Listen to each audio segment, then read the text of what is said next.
Hey guys, Common Man here. All right, buckle up because this is going to be a pretty crazy video, but a very important one. And I'm going to start with my assertion. Yes, regulators have already approved for Tesla to start a Robo taxi platform, driverless. Okay, so just to be clear, when I say robo taxi or cybercab or any of those kinds of terms, I am talking about a driverless ride-hailing platform. Yes, so regulators have already approved this. So first, let me say you heard it here first. And in fact, I may potentially be the only person in the world that knows this. So what in the heck am I talking about? And how could I be the only person that knows this? Yes, I've got a lot of explaining to do, so let's get to it. And first of all, when I say you heard it here first, I don't mean as of the airing of this video. I actually aired a video earlier on October 11th, and I'll try to send a link up here somewhere, maybe approximately now, that demonstrates that I already brought this idea to the world. And you need to, that video, by the way, was about the Robotaxi event, and you need to, it's not a very long video, but you need to go pretty much to the end of the video to hear me talking about this idea. And you should consider this video that you're watching right now to be basically a deep dive into this whole topic. So in fact, when I created that video on October 11th and posted it, I wasn't even sure if this was an original idea. I was watching, I explained it in the video, so if you want to go back and watch it, but I thought I overheard someone in the community mention this idea. And so I just tossed it into my video about the event and promised to do a little more research to try to figure out whether they had actually said that, or if something they said somehow got the wheels turning in my head, and I came up with the idea, which is the case. So I came up with this, what I'm going to say is a very original idea on my own. And yeah, so let me explain how this works.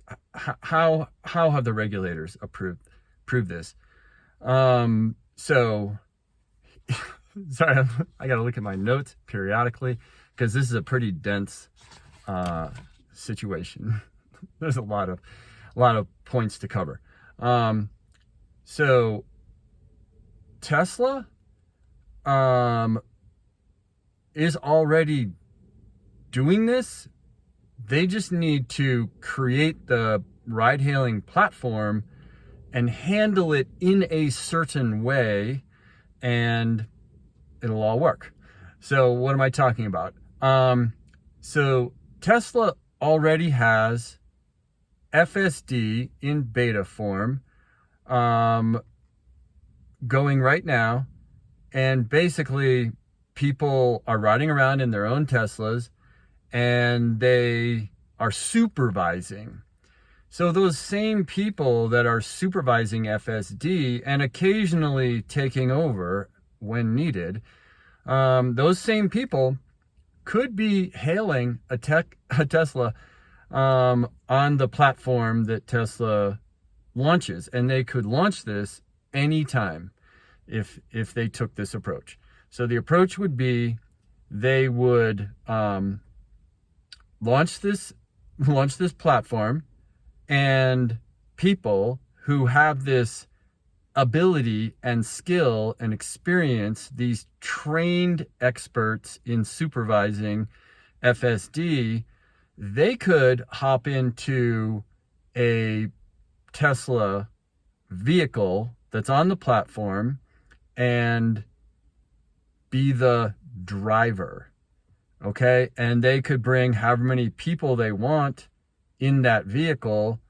And those other people would not sit in the driver's seat and they would not be supervising. They would just be passengers. And yeah, so anyway,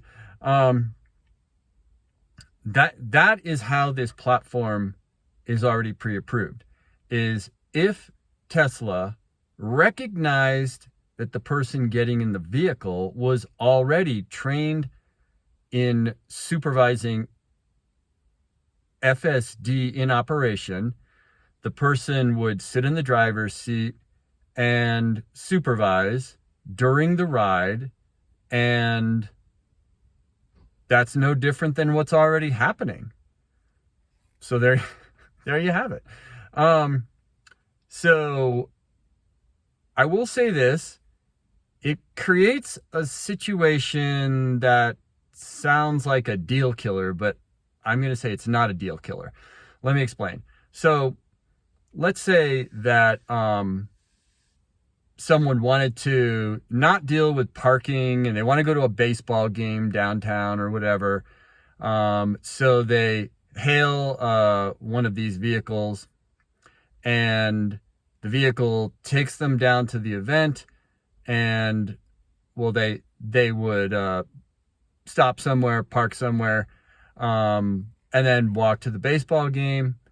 And the car would potentially be there waiting for them when they got out of the baseball game. But if not, they would see on the app where another vehicle was and go hop in that vehicle. So this would be very similar to the way that Lime scooters are handled. In other words, when you hail a Lime scooter, well, you don't actually hail it in a sense. You open the app, you see where all the Lime scooters are, and you go, oh, there's one about 2 blocks away. I think I'll go hop on that one. So that's how Lime scooters work. And by the way, you could use Lime scooters to get to these Teslas if you wanted to. You could see a Lime scooter across the street, hop on it, ride it 3 blocks or however long the distance was to the Tesla, and ditch the Lime scooter, get in the Tesla, and head out.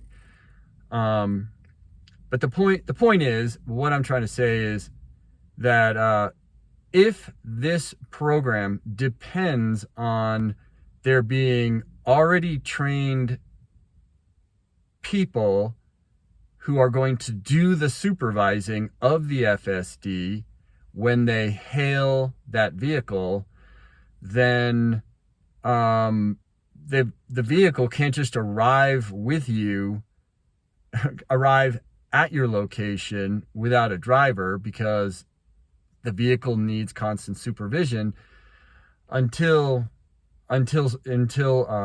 regulators approve the next level. The next level would be they would approve truly driverless vehicles to be going all over the place, unsupervised. So that day will come. And what I'm talking about here is something that we don't need to wait for regulators to approve. It's already approved. It's happening right now. Thousands, maybe millions of Teslas are on the road using FSD, and that means there are millions of people who are trained and veteran at supervising FSD. So, and by the way, it's not just Lime scooters that works like this. There are car sharing programs that have used this approach in the past. And I'll give you an example. I live in Denver. And there was a program here in Denver that lasted for several years, and it was called Car to Go. Google it if you want. Maybe Car to Go is still a thing. It's not a thing in Denver anymore, but it used exclusively smart cars. They were all over the place. They had a special paint job and the logo on the side of all the vehicles. And none of these vehicles were privately owned. It was the company Car to Go that owned the entire fleet. So by the way, I'm not picturing this is exactly how this program would work. And in fact, but if it did work this way, it would be even simpler. Meaning, if a fleet operator took, let's say, 100 or 1,000 Teslas, Model 3, Model Y, whatever they might be, a mix would be great. Throw some S's and X's in there, throw some Cybertrucks in there. So there could be a fleet operator who installed all these vehicles. Let's just use Denver as an example. So all of a sudden, and they could have these similar paint jobs on them with the logos all over and be very noticeable. When you open up the app, you would see, oh, there's a car 3 blocks away. Let's walk to it. Or you could hop on a Lime scooter and, go to the nearest one, which is, 5 blocks away, 10 blocks away, whatever. So depending on your location and where the cars happen to be parked, and a lot of this would have to do with how many cars there were in that metro area. If there are a lot of cars, you might not have to ever walk more than a couple blocks to get to a car. But anyway, until regulators had approved there to be truly driverless vehicles, then this is how the system would need to work, according to what I'm saying, is already approved. So there you have it. And I don't think regulators would have a leg to stand on in terms of complaining about this approach.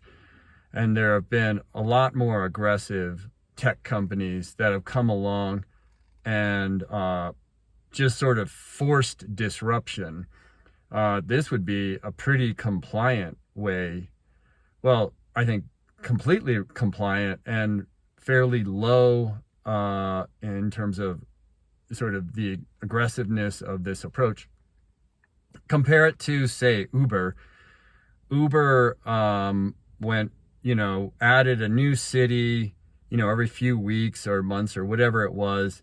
First let's go into New York, then let's go into LA, then let's go into Chicago, then let's go here, there, and everywhere. So, and the taxi companies hated Uber. There were legal questions about the way Uber handled all this. And I'm not trying to pass judgment one way or the other on what Uber did, but it was a pretty aggressive approach, and they got in a certain amount of legal trouble, and partly because people loved the service they were providing, was Uber able to continue.